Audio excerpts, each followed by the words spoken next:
C'est pas moi qui ai décidé d'inventer ça, de sortir ça de ma tête. Les études le disent, les gens qui pratiquent le self-love ont tendance à être moins stressés, moins déprimés. Parce que quand on pratique le self-love, on pratique aussi l'optimisme. Donc forcément, ça aide dans la vie de tous les jours. Les sceptiques, on vous entend moins, hein. Bonjour amis youtubiens. J'espère que ça va, moi ça va. Comme vous pouvez le voir, je suis très contente de faire cette vidéo aujourd'hui.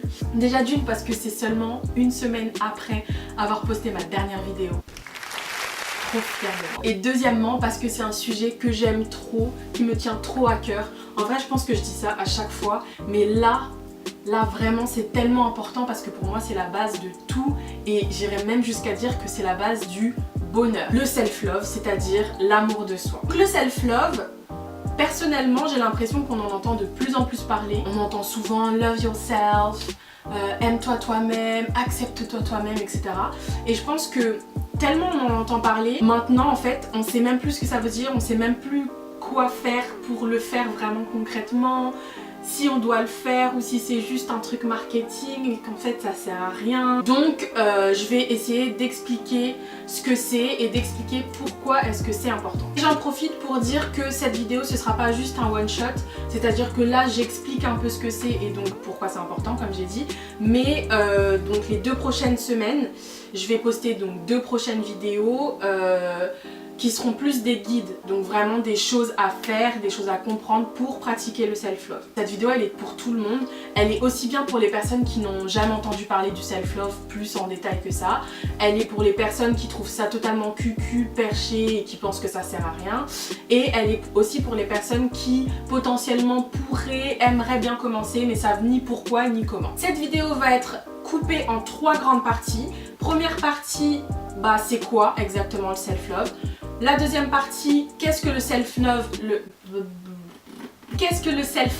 n'est pas. Et troisième partie, tout simplement pourquoi pratiquer le self-love, pourquoi est-ce que c'est important. Avant toute chose, je tiens à dire encore une fois, je le répéterai jamais assez, je suis ni une experte, ni j'ai pas la science infuse. L'essence même de ma chaîne YouTube en fait, c'est de partager mon chemin avec d'autres personnes qui pourraient être exactement dans le même cas pour pouvoir ouvrir des discussions, pour pouvoir aider potentiellement. Mais je ne dis pas que tout ce que je dis il faut le faire, que moi je suis parfaite sur tous les sujets dont je traite. Il me reste encore des millions, des milliards de kilomètres à faire. C'est parti!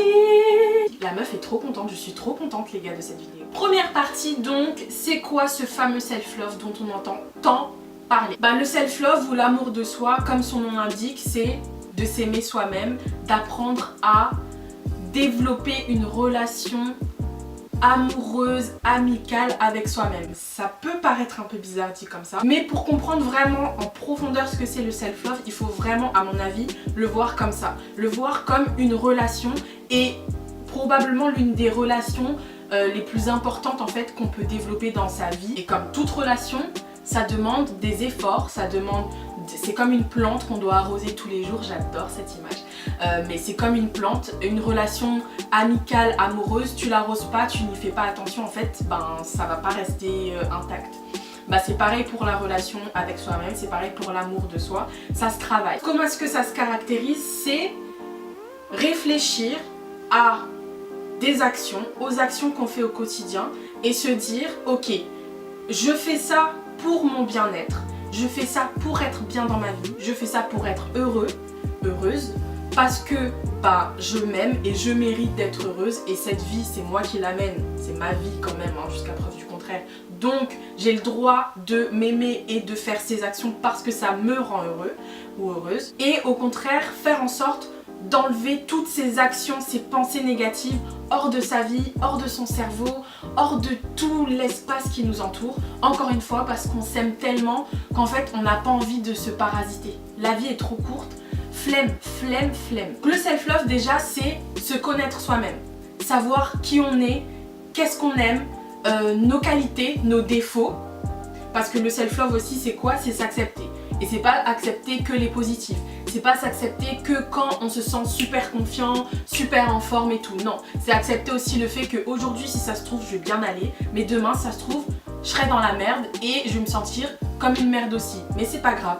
Parce que comme je m'aime et je suis indulgente avec moi-même, ben je comprends que j'ai le droit en fait de mal me sentir et c'est pas grave, j'aime l'entièreté de moi-même. Mais le self-love, c'est aussi se faire confiance, apprendre à se faire confiance. Ça se retrouve un peu avec ce que je disais juste avant, c'est voilà, je me fais confiance, je sais qu'aujourd'hui ça va, demain si ça se trouve en fait je vais merder, mais c'est pas grave parce que je sais, je me fais confiance, je sais que je vais pouvoir rebondir quoi qu'il arrive. Deuxième partie, le self-love, qu'est-ce que ce n'est pas? L'amour de soi, ce n'est pas de l'égoïsme. Ça n'a rien à voir avec de l'égoïsme. L'égoïsme, c'est quoi?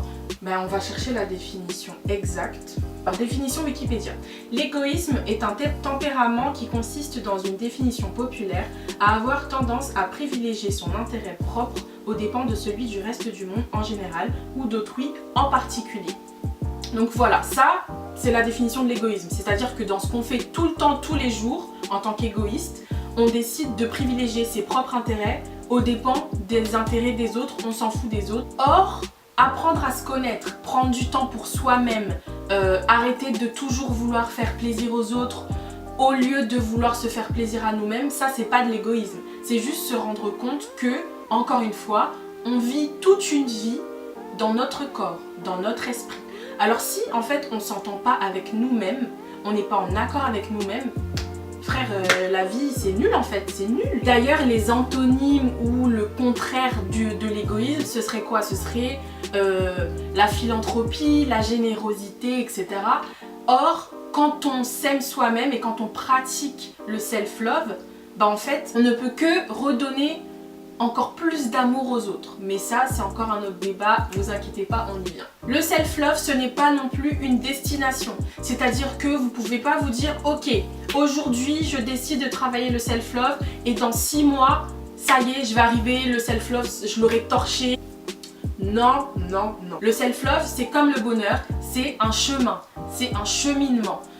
Ça dure toute une vie. Tu peux t'aimer, mais à la folie un jour. Si jamais tu n'arroses pas cette plante qu'est la relation avec toi-même, tu peux être sûr qu'au bout de quelques temps, tu vas commencer à perdre les bonnes habitudes et tu vas plus t'aimer en fait. Tu vas plus savoir te connaître, te faire plaisir, etc. etc. Troisième et plus grosse partie, c'est tout simplement pourquoi faire? Pourquoi est-ce qu'on pratiquerait le self-love? Alors déjà, pardon d'avance parce que ça va vous paraître cucu peut-être, mais il faut vraiment que vous compreniez que si vous vous aimez pas vous-même, en fait personne pourra vous aimer.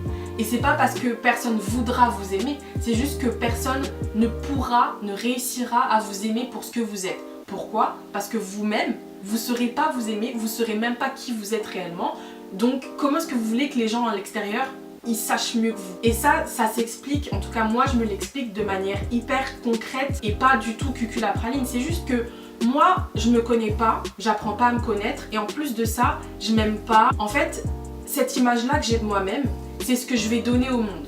C'est ce que je vais faire ressortir au monde. C'est-à-dire que je vais sortir de chez moi et je vais donner une image qui n'est pas la mienne, qui n'est pas le reflet de ce que je suis réellement et limite je vais me dénigrer. Et donc qu'est-ce que les autres ils vont faire? Inconsciemment, hein, c'est comme ça qu'on est, c'est l'humain.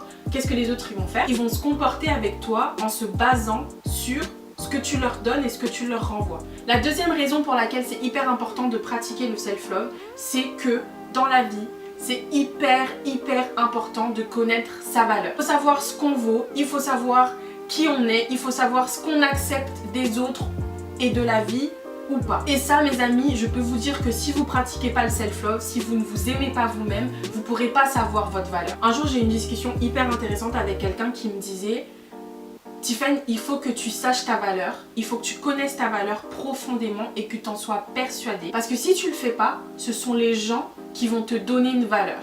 Et tu peux être sûr que les gens, ils vont toujours te mettre en solde. Je sais pas vous, mais moi j'entends ça. Et je peux vous assurer que ça m'a fait réagir. J'étais en mode ah, mais c'est trop vrai. Et c'est d'ailleurs en ne connaissant pas sa valeur que on laisse des gens qui vont nous parasiter rentrer dans notre vie, des gens qui ont une énergie négative entrer dans notre vie. Pourquoi? Parce qu'on va se dire de toute façon, ok cette personne, ben elle est hyper méchante avec moi, mais finalement c'est ce que je mérite. Peut-être que je mérite en fait de me faire frapper tous les jours. peut-être que je mérite de me faire insulter tous les jours, ou peut-être que je mérite pas du tout des gens qui m'encouragent et des gens qui vont toujours me soutenir. Troisième raison, le self-love, ça vous permet d'être en bonne santé. Tout simplement. Pourquoi? Parce que quand on pratique l'amour de soi, on fait attention à notre corps. Ça demande de s'écouter, en fait de faire pause, genre calme-toi, pose-toi et apprends à écouter ton corps. Moi je dis toujours, en fait on a toutes les réponses dans notre corps. La vie est tellement bien faite qu'on a toutes les réponses. Notre corps il nous envoie les informations. On a juste à se poser et lire entre les lignes parce que toutes les réponses on les a. T'as mal au dos depuis plusieurs années, tu te plains, tu fais rien, c'est pas comme ça que ça va aller. En pratiquant l'amour de soi, ben tu vas forcément vouloir faire en sorte que toutes ces choses qui vont pas dans ton corps, bah ça aille mieux. Quatrième et dernière raison que j'ai envie de vous partager, mais en vrai on pourrait faire une vidéo de 1h30. Pour moi, toutes les personnes qui sont méchantes gratuitement, qui sont toxiques et nocives, c'est des personnes qui au fond d'elles, elles sont pas bien. Au fond d'elles, elles se sentent pas bien. Au fond d'elles, elles n'ont pas confiance en elles. Et au fond d'elles, en fait, elles ont une mauvaise estime d'elles-mêmes. Cette personne-là qui a une mauvaise estime d'elle-même, elle va déverser toutes ses frustrations sur autrui. Donc ça fait que il y a des gens qui se font harceler, il y a des gens qui se font taper, il y a des gens qui se font harceler, je l'ai déjà dit, mais c'est un truc de ouf. Et tout ça pour moi ça part de t'es pas bien en fait, t'es pas bien dans ta peau, t'es pas bien chez toi à la maison, tu sais pas pourquoi, tu sais pas t'exprimer, tu sais pas l'exprimer et du coup qu'est-ce que tu fais? T'es chiant et méchant avec les autres. Donc pourquoi tout simplement s'éduquer au self-love? En fait, je suis désolée mais on vivrait dans un monde en harmonie. Et non, je n'abuse pas. C'était tout mes petits choux pour les bases du self-love. Pourquoi le self-love? C'est quoi le self-love? J'espère vraiment que ça vous aura plu. Encore une fois, n'hésitez pas à commenter si vous avez des choses à me rajouter, des choses avec lesquelles vous n'êtes pas d'accord, les choses que j'aurais pu oublier ou quoi que ce soit, juste me dire salut, je suis totalement ouverte. Je vais donc poster les 2 prochaines semaines des vidéos sur le self-love, des guides sur le self-love pour vous aider à le pratiquer tous les jours. Donc surtout abonnez-vous et je crois qu'il y a une petite gling gling là quand il y a les publications qui sortent, donc ça aussi n'hésitez pas à appuyer sur le petit bouton. J'ai trop hâte de vous retrouver pour les prochaines vidéos. En attendant, je vous fais plein de petits bisous, portez-vous bien, envoyez du love autour de vous et voilà quoi, à plus tard.